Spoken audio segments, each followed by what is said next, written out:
Welcome to another episode of Hey John. And today I wanted to answer the question, how long does it actually take to charge a Silverado EV LT, in my case, on a public charger? Um, Now, I only charge on a public charger when I'm on a road trip, but that's fairly common. At least a couple times a month, we're heading out of town and need to use a public charger. So today, what I thought I would do is I basically took a random sample, and I'm sure there'll be people saying, "Oh, it's not really random" or whatever, but it's a random sample of receipts that I have kept from my public charging sessions over the last 6 months of owning this Silverado EV. Now, in my part of the country, in Northern California, I'm usually going between Northern California and kind of Central California. And I do intentionally search out Electrify America because they offer 350 kilowatt chargers.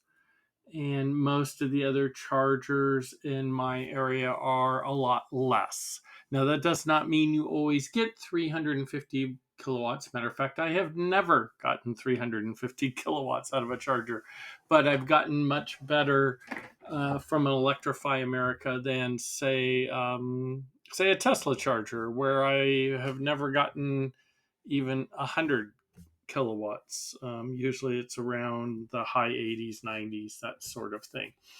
And I have another whole episode about, should you charge at a Tesla charger? And the quick answer is only if you can't find something better.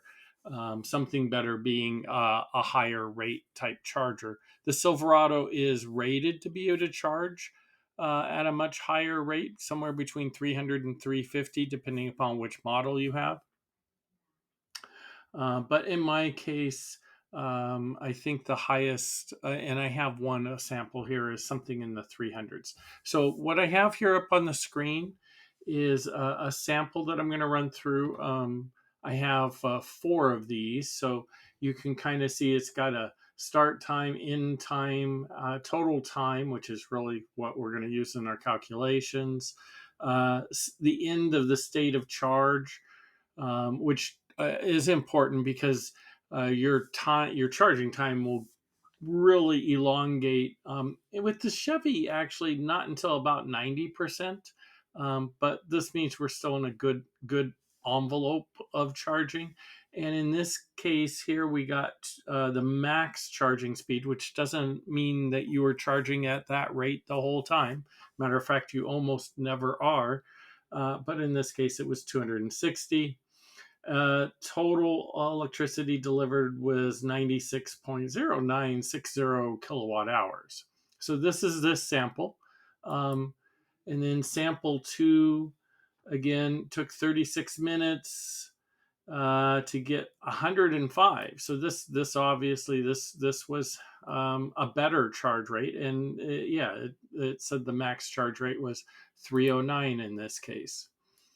On another occasion, we were there for 28 minutes. We got to 82%.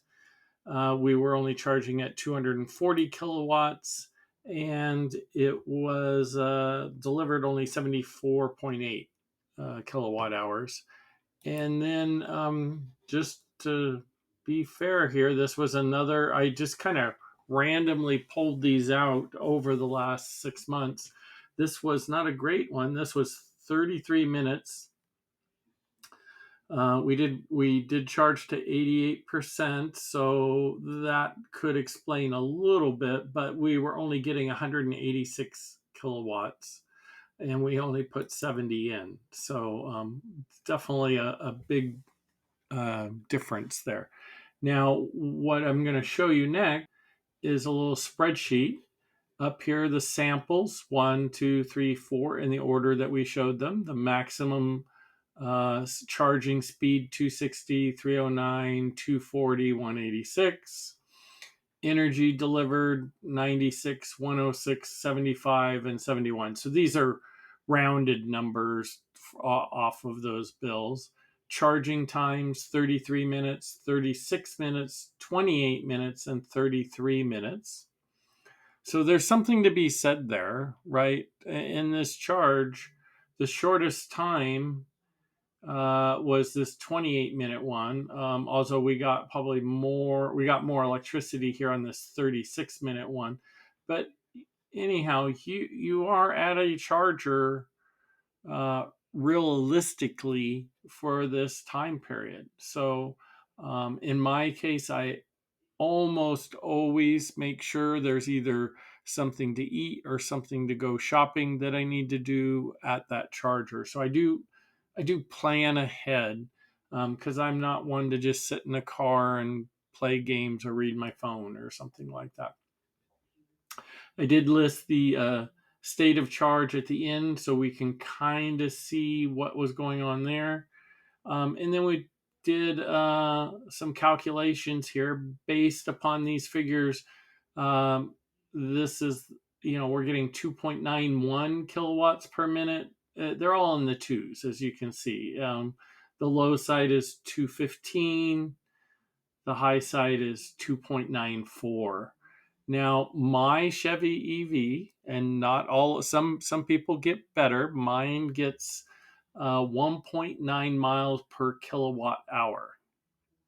So using that number in the math down here, and if I click on this, you can see up here the calculation. 100 miles divided by B8, which is my rate, 1.9, and then divide that by B7, which is my charge rate. This is how many minutes you have to sit this to get 100 miles. And that's what a lot of the car manufacturers are always talking about. How fast can you charge? Now, in theory, the Silverado EV is supposed to be able to get 100 miles in 10 minutes. And in all likelihood, that is probably true if you could get a true fast charger to actually charge at that 300 to 350 rate, somewhere in there. Um, and again, charging is a combination of how fast can the charger deliver and what can your battery consume. So, was the battery prepared, etc. In these examples, while I can't guarantee it absolutely for all four, normally when I'm on a road trip, I do let the vehicle, I pick a site that I'm going to charge at and I let it precondition the battery. And almost always the battery, the car will come back and say, okay, we're ready for a charge whenever you finally get there. Uh, Again, trying to optimize how long is it going to actually take. So I think this is enlightening. This does show you real world. I'm in the real world. I'm not getting 10-minute 100-mile charges. My best time here in two different occasions is 18 minutes to get another 100 miles. Now, I actually got more than 100 miles in each of these cases, but I'm just trying to use that as a standard there. So, yeah, EVs, you do need to plan your charging when you're going on road trips. No doubt about that. Now, most of the time I don't worry about this. I charge at home, and when I charge at home, I just plug it in and forget about it, and in the morning when I go out, it's all charged up, right?